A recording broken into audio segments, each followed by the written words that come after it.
You, John Fitzgerald Kennedy, do solemnly swear.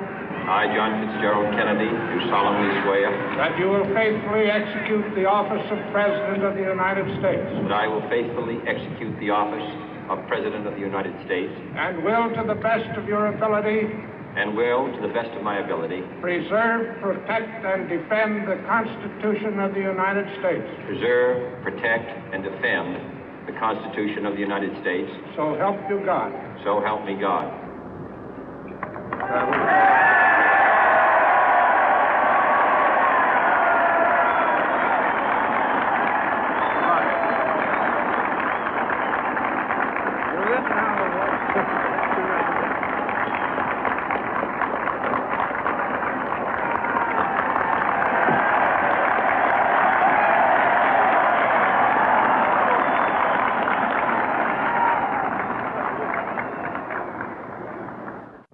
Vice President Johnson, Mr. Speaker, Mr. Chief Justice, President Eisenhower, Vice President Nixon, President Truman, Reverend clergy, fellow citizens. We observe today not a victory of party, but a celebration of freedom, symbolizing an end as well as a beginning, signifying renewal as well as change. For I have sworn before you and Almighty God the same solemn oath our forebears prescribed nearly a century and 3/4 ago. The world is very different now, for man holds in his mortal hands the power to abolish all forms of human poverty and all forms of human life. And yet the same revolutionary beliefs for which our forebears fought are still at issue around the globe. The belief that the rights of man come not from the generosity of the state, but from the hand of God.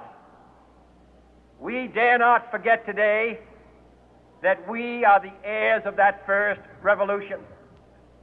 Let the word go forth from this time and place to friend and foe alike that the torch has been passed to a new generation of Americans born in this century, tempered by war, disciplined by a hard and bitter peace, proud of our ancient heritage, and unwilling to witness or permit the slow undoing of those human rights to which this nation has always been committed and to which we are committed today at home and around the world.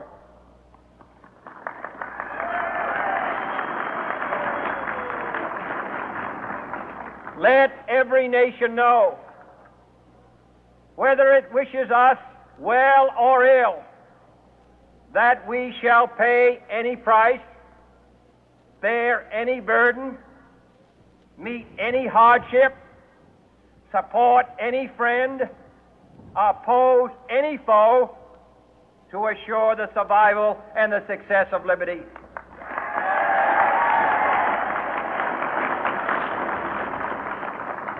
This much we pledge and more.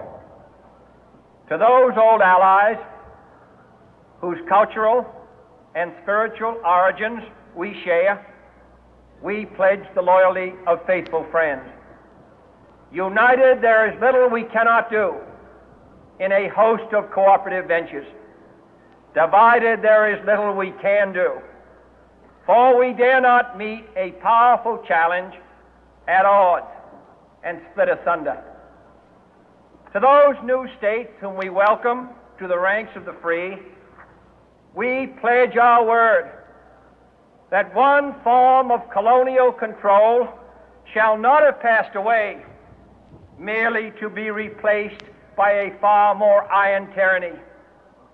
We shall not always expect to find them supporting our view, but we shall always hope to find them strongly supporting their own freedom, and to remember that in the past, those who foolishly sought power by riding the back of the tiger ended up inside.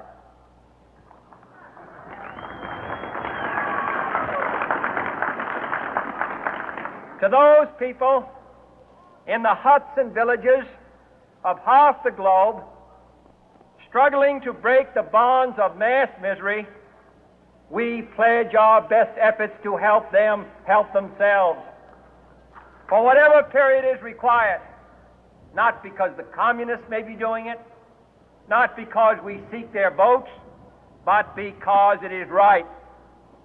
If a free society cannot help the many who are poor, it cannot save the few who are rich.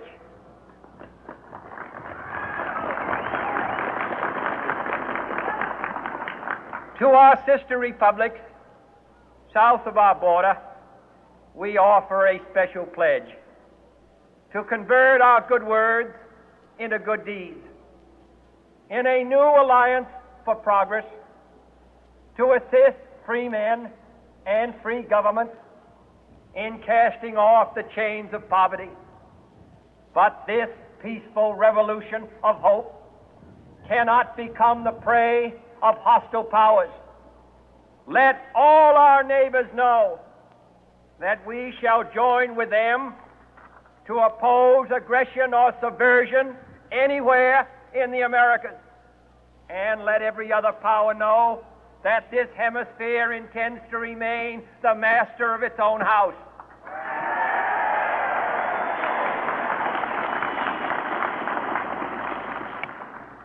To that World Assembly of Sovereign States, the United Nations, our last best hope, in an age where the instruments of war have far outpaced the instruments of peace, we renew our pledge of support to prevent it from becoming merely a forum for invective, to strengthen its shield of the new and the weak, and to enlarge the area in which its writ may run.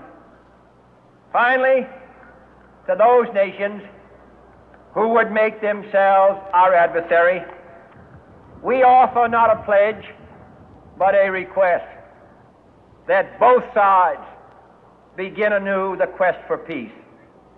Before the dark powers of destruction, unleashed by science, engulf all humanity in planned or accidental self-destruction, we dare not tempt them with weakness, for only when our arms are sufficient beyond doubt can we be certain beyond doubt that they will never be employed.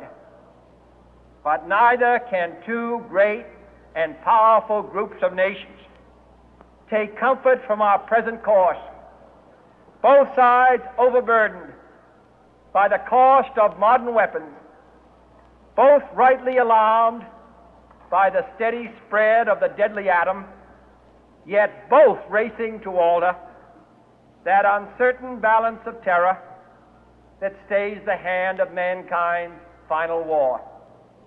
So let us begin anew, remembering on both sides that civility is not a sign of weakness, and sincerity is always subject to proof. Let us never negotiate out of fear, but let us never fear to negotiate.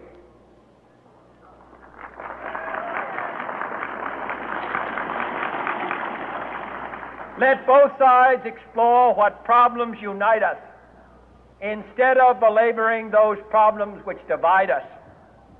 Let both sides, for the first time, formulate serious and precise proposals for the inspection and control of arms, and bring the absolute power to destroy other nations under the absolute control of all nations.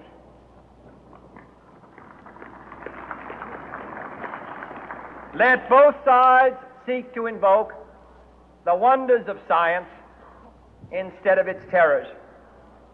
Together, let us explore the stars, conquer the deserts, eradicate disease, tap the ocean depth, and encourage the arts and commerce. Let both sides unite to heed in all corners of the earth the command of Isaiah to undo the heavy burden and let the oppressed go free. And if a beachhead of cooperation may push back the jungle of suspicion, let both sides join in creating a new endeavor, not a new balance of power, but a new world of law, where the strong are just and the weak secure and the peace preserved.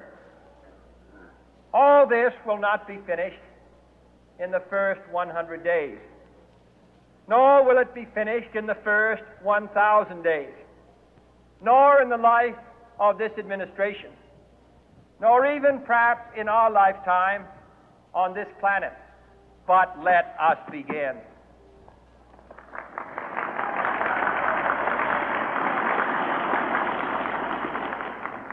In your hands, my fellow citizens, more than mine, will rest the final success or failure of our course. Since this country was founded, each generation of Americans has been summoned to give testimony to its national loyalty. The graves of young Americans who answered the call to service surround the globe. Now the trumpet summons us again, not as a call to bear arms, though arms we need, not as a call to battle, though in battle we are, but a call to bear the burden of a long twilight struggle, year in and year out, rejoicing in hope, patient in tribulation, a struggle against the common enemies of man, tyranny, poverty, disease, and war itself. Can we forge against these enemies a grand and global alliance, north and south, east and west, that can assure a more fruitful life for all mankind? Will you join in that historic effort?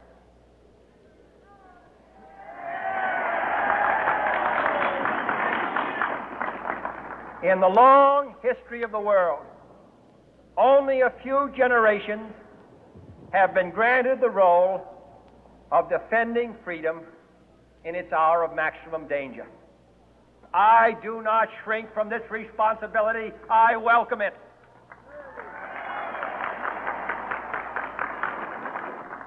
I do not believe that any of us would exchange places with any other people or any other generation.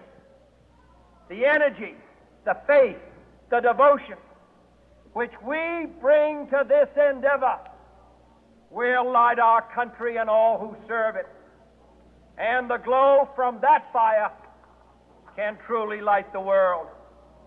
And so, my fellow Americans, ask not what your country can do for you, ask what you can do for your country.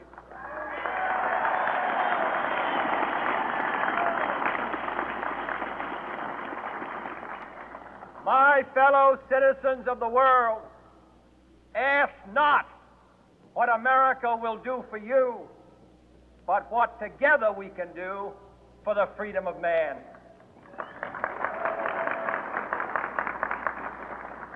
Finally, whether you are citizens of America or citizens of the world, ask of us here the same high standards of strength and sacrifice which we ask of you.